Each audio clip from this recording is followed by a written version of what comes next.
Alright, so that was actually a first attempt at just jamming it all together. Turns out that there was just a little bit of plastic that had to be cleaned off, and it actually now spins worse than it did just before.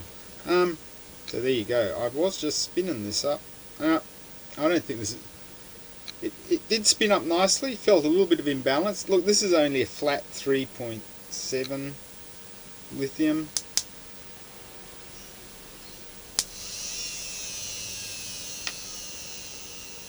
So it doesn't spin too bad.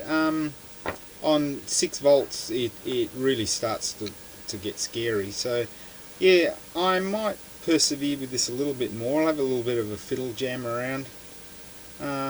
But yeah, I'll keep on printing the other bits and see if I can get it. Yeah, that's just really wobbling all over the place now. It doesn't have the screws or anything in it, so let's see if we can balance it up and see if that's stable enough. Because you see, the thing is, I don't mind if it's out of balance that way, because I can tune that out with the little scraper that goes along the other key and just adjust the depth.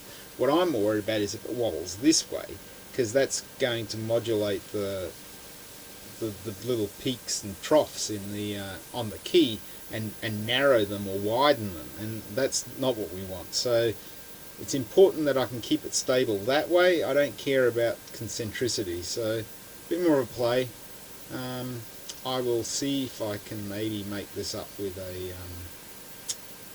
brass center.